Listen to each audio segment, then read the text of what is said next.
One of the things that becomes very important when talking about coaching is obviously this idea of leadership.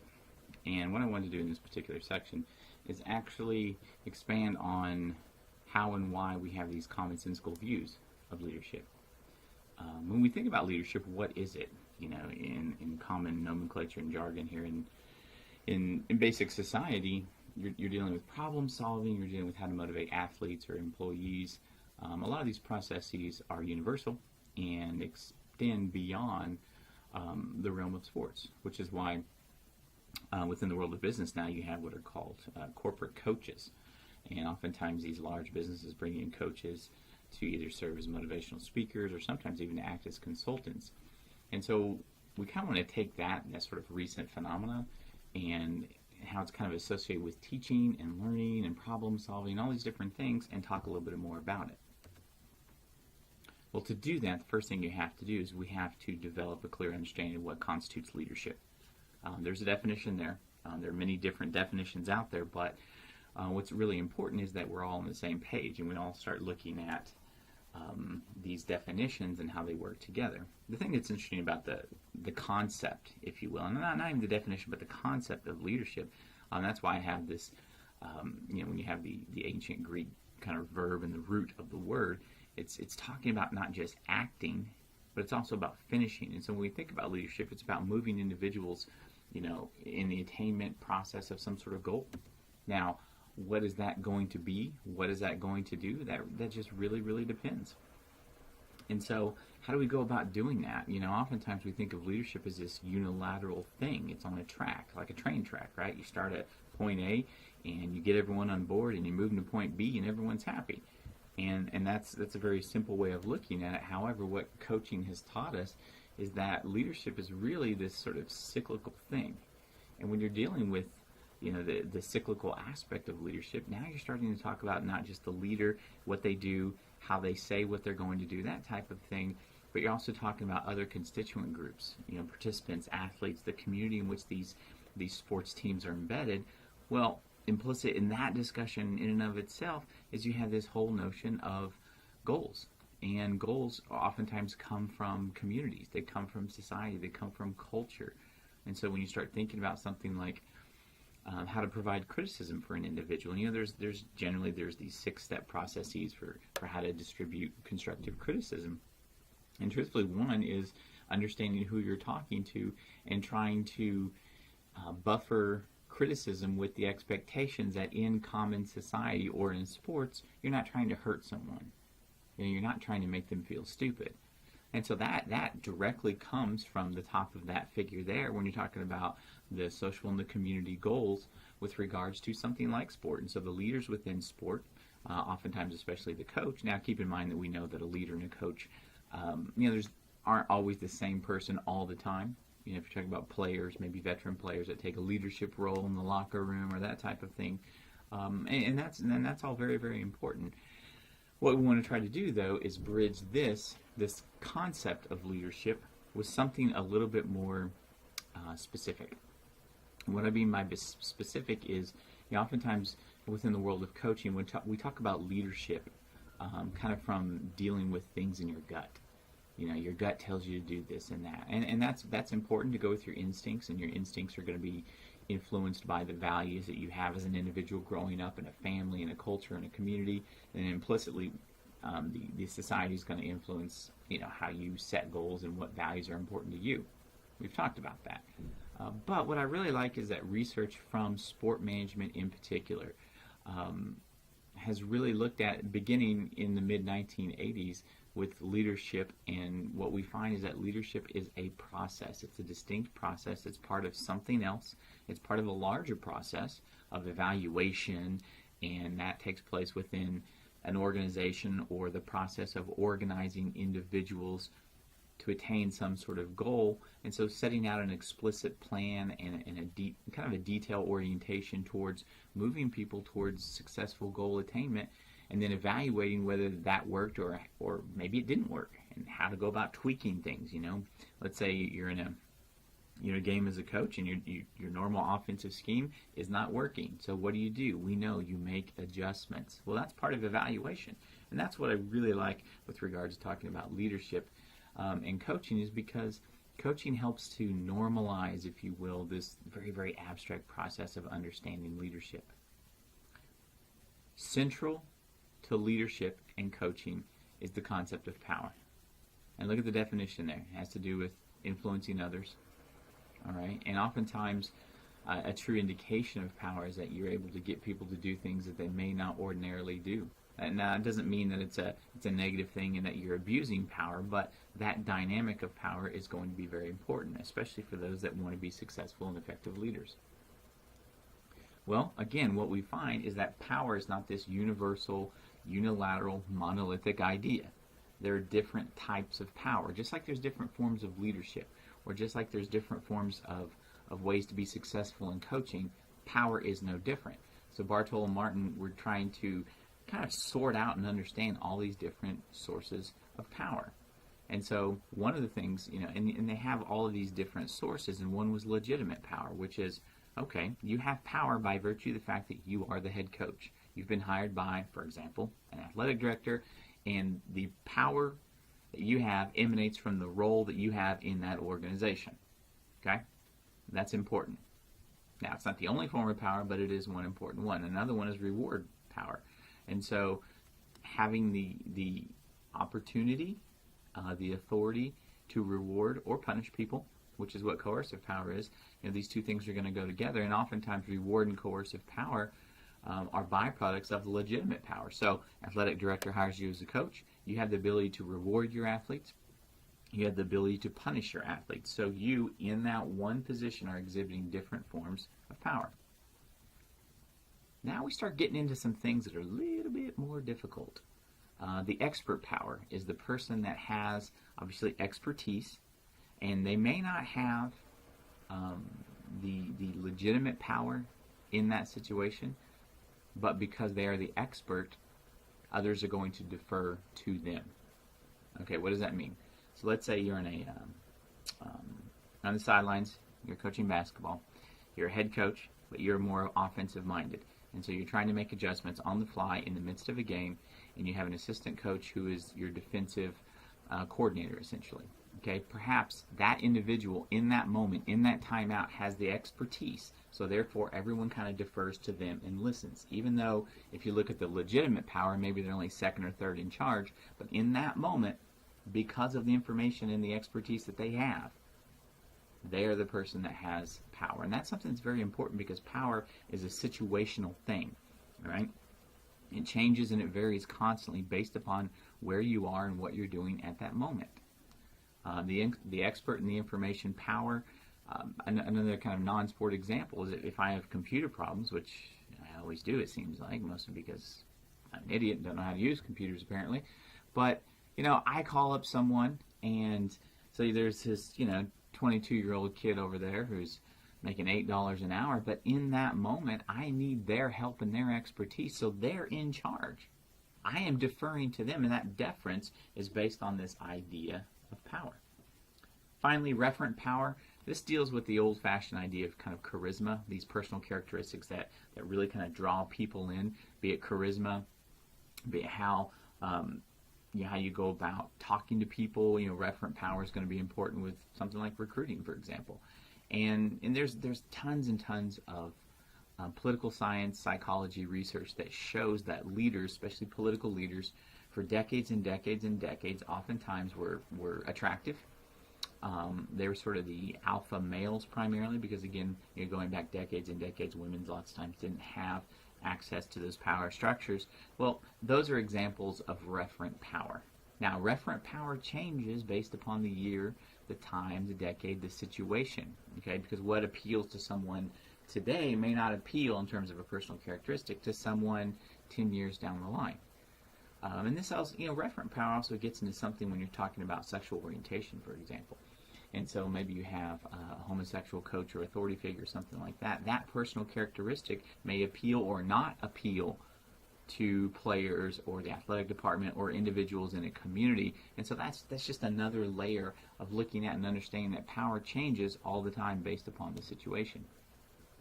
And all I'm asking you here is that, think about this. Just take a minute or two. And I know that when you're doing an online class such as this, you just kind of want to go through the motions and get the notes done. But just take a brief second, pause the PowerPoint presentation, and think about a couple of coaches that maybe either personally or if you follow certain franchises or athletic programs, and think about what kind of power they demonstrate most of the time in situations. And probably what you'll see is that one coach can demonstrate multiple types of power based upon or depending on the situation. Now I'm sure that you've all, paused the PowerPoint presentation and thought a little bit about different forms of power and how coaches can manifest some of those different categories of power. Now, what's kind of important here, and I thought this was, really, it's something that we need to talk about, as we've been talking about leadership and power up to the point, but and the idea of the coach has been an example, but a guy named Ralph Sabcock did a lot of great work, would look over years and years and years, talking about coaching as a professional role, and leadership is one of those things that's associated with professionalism.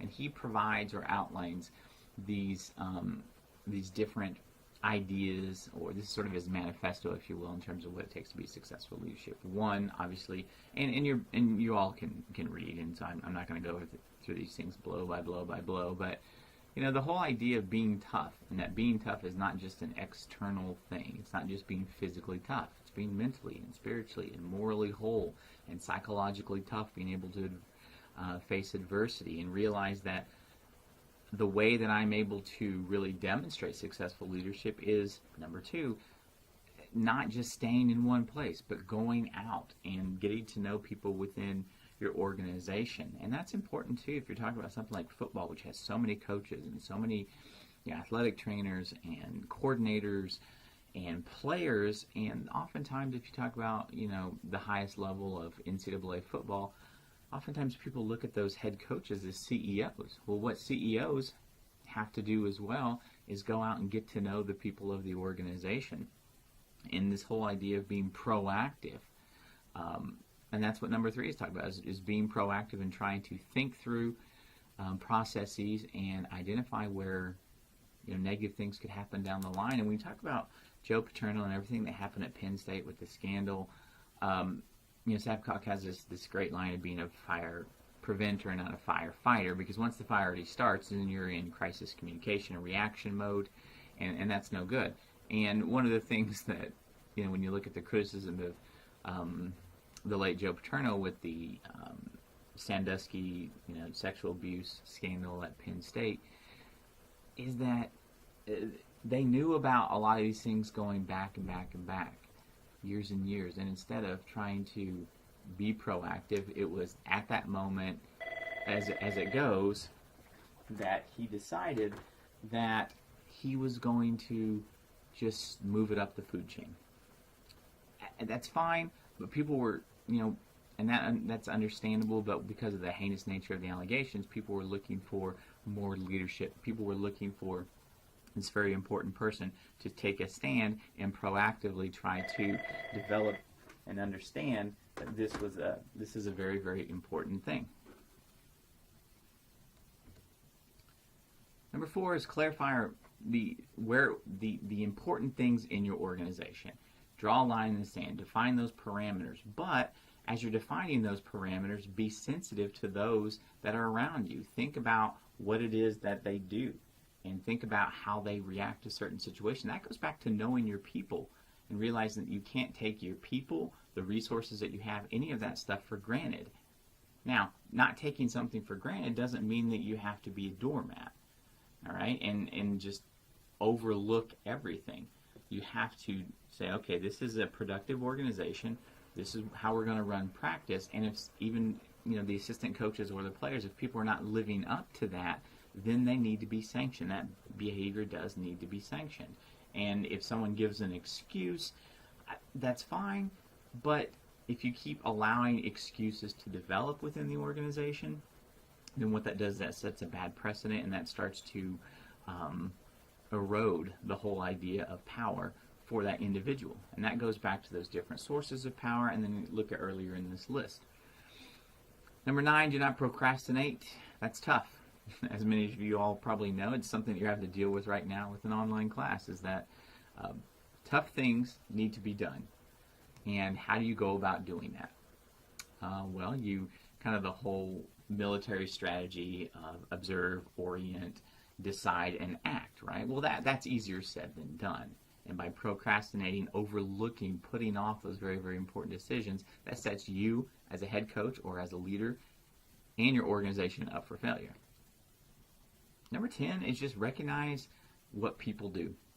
What are their strengths and what are their weaknesses? And to do that, you have to be honest. You have to be honest with them. You have to be honest with yourself. And you have to be honest with what you as an organization are doing. And what I like about this is that when you start thinking about developing a coaching philosophy, if this is something that you go into, a lot of the great coaches talk about putting a philosophy down on paper, typing it up, writing it out, whatever works for you. But if you just say, well, I have a loose, vague idea of these things that are in my mind, it's kind of like goals. If you write your goals down, you tend to achieve those goals a little bit more. Well, if you write down your coaching philosophy, that's going to refresh your memory, and you tend to be much more successful and consistent in how you apply that. Well, what I'm saying here is that there are other things that perhaps you believe to be important, and you need to add those things. The beautiful thing about coaching that I really, really love is there's a lot of borrowing of ideas. And what that shows me is that as you're putting together how you're going to work with people, whether it's a community, your athletes, an athletic department, all of that is going to be built into your coaching philosophy. And so being open to ideas from outside the organization, from outside the world of coaching, being able to take that, here's a CEO, and these are some of the things that they did in terms of successful leadership. And one of the things that you find is that, elite level, and not elite level in terms of professional or, elite level amateur athletics, but I guess I should say those people that are extremely successful in terms of being coaches, regardless of the level that they're a coach, these people know who they are and how they're going to do what they do. And they tend to borrow ideas, they tend to read the ideas, they tend to consume the ideas of people outside of coaching, outside of sports, and they bring them together. And that's what that word amalgamation is talking about. It's taking things from different points of view and kind of molding them and folding them into what it is that you're going to do within your organization, on the field, on the court, on the ice, that type of thing. This whole idea of understanding, it's something that's really important, and we pay a lot of lip service to it, but I just want to take a real quick case study and kind of think about how the teacher coach and someone who has to communicate with kids and athletes, and especially with this upcoming sort of millennial generation, those individuals that were born between the mid-'80s and the mid-2000s. Some of the characteristics of these individuals, kind of generally, pejoratively speaking, okay? High self-esteem, extremely intelligent. A lot of that is the fact that they've grown up with the internet and information is literally at their fingertips, and if they have a question, they can find it. But they also tend to be very, very team-oriented, which can be kind of a blessing and a curse as you start to put all these things together. Some of the negative things, there's been a 300% increase in diagnosing narcissistic personality in children. Okay? What is that? Well, narcissistic personality is thinking that, okay, you're very, very egocentric. The world revolves around you. And if you think about the selfie generation, why do you want to take a picture of you and let everyone know that this is what you are doing at this moment, being able to post all the time? Well, these are kind of examples of not narcissism that's psychologically going to be destructive or anything like that, but it's a very distinct shift from, if you're talking about that mindset in, say, the 1940s, where the individual was sort of not lost, but the entire being an American, fighting the good fight in World War II, these things were larger and more important than the individual struggles of a person. If you talk to people from back then, lots of times they sort of downplay their personal struggles, and they say, I was just doing my job, I was just doing like everyone else, just whatever needed to be done. Okay, another thing where you're dealing with this millennial generation, these individuals need input. They're used to getting the information immediately. So there's this immediate gratification. All right, and that tends to be associated with technology. Also, it tends to be associated with this notion that everyone's a winner. I'm not saying that everyone's not a winner. I don't want you to think this is a value judgment or anything like that. But Time Magazine did a kind of an interesting little thing. I was talking about in the 1950s, most homes had roughly 3 pictures of the families, the kids, and that type of thing. Well, since 2010, the average home has over 40 pictures of the children. Okay, so if children see themselves all the time, they have that sense of immediate gratification. They feel like they are the center of the universe, and they're going. And that sounds mean. It's not meant to be, but they're extremely egocentric. That means the leader has to change and adapt to that situation. So how do you do that? How do you deal with focusing on the self and relating to the individual when team-oriented sports are those things that are so important here? Well, one of the things that we find with certain, especially this particular generation, is that when you talk about, they're team-oriented, in education, for example, they would much rather work in a group on a group project than individually. Now think about the pros and cons of that. Why are they doing that? Well, some psychologists have put forth and hypothesized that part of it is because there's less culpability in a group. So if the group fails, the onus is not completely on one person. So if you're a golfer, an individual golfer, you go out there and you have a quadruple bogey, that's on you. It's really not on anyone else, is it? Now, if you go out and your basketball team or your football team loses and gets blown out, you may have still had a good individual game, but the entire team lost. And so it kind of, what that does is helps to kind of buffer the self-esteem of the individual, because the loss, the negativity, isn't heaped onto one person.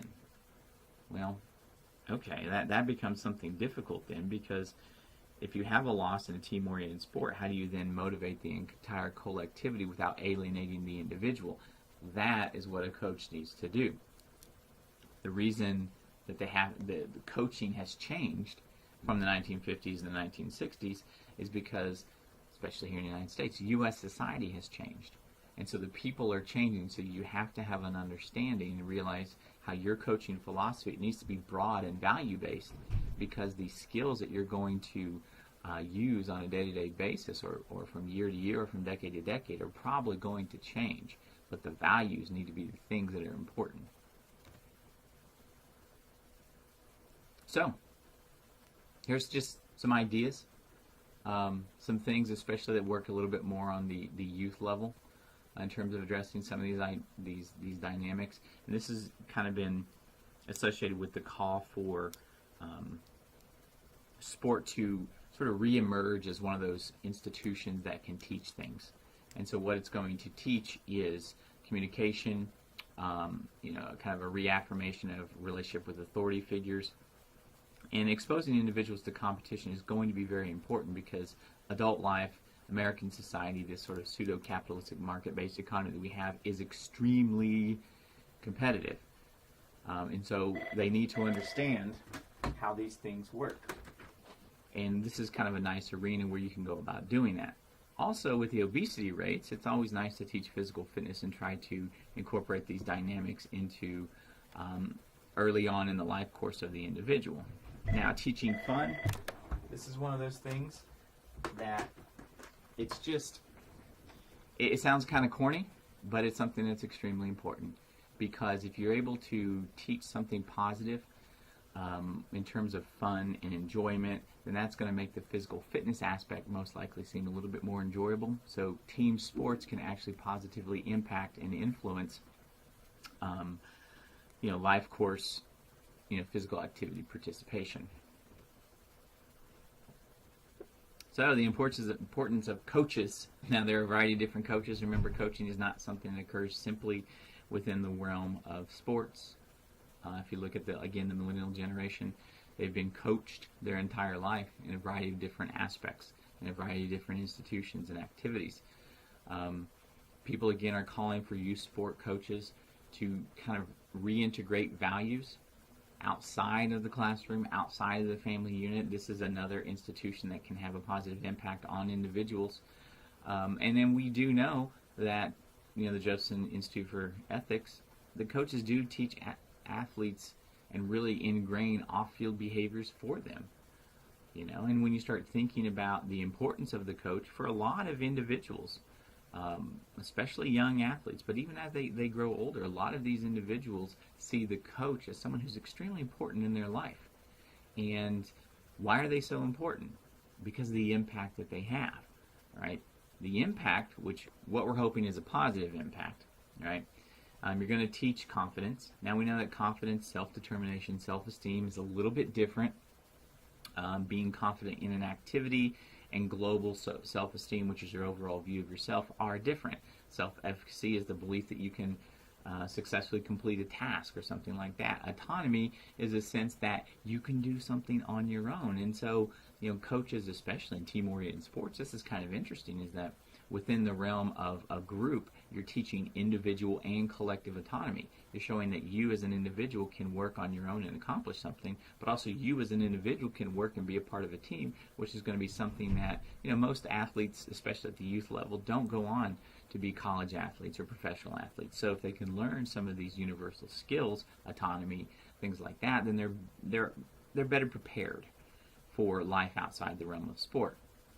However, we also know that coaches can teach bad behaviors. So this bad behavior oftentimes tends to be associated with, something like that emphasis on winning. And society puts a lot of emphasis on winning.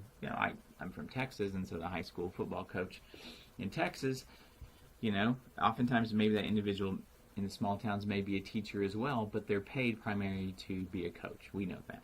Now, are they paid to field the team, or are they paid to win? In a lot of the communities I grew up, they were paid to win. And so there is pressure on these individuals. So one of the things that you're trying to do is find the individual that can handle the pressure, that can provide structure for the individual. And we know that success on the field tends to be associated with a better feeling in the participants and the athletes. And so the way that you're trying to win because it's good for the community, it's good for the team, it's good for your personal career, but it's also good for the individual participants. And if you're able to focus on the process of how to be successful instead of the end result of success, then what that tends to do is that provides what we call structure. And cognitive dissonance is the feeling of anxiety because you don't know what's going on.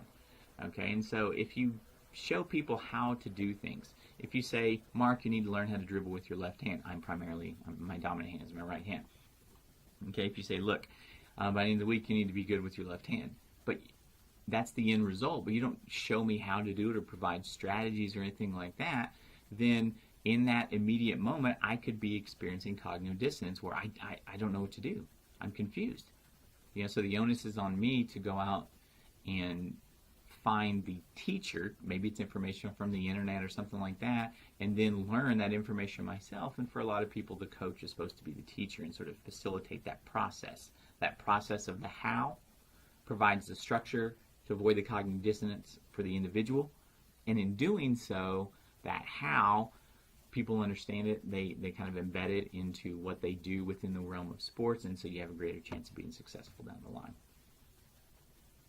This is just kind of a recipe, if you will, for developing a coaching philosophy. Again, we've talked about power, and we've talked about leadership and that type of thing, but what are you trying to do?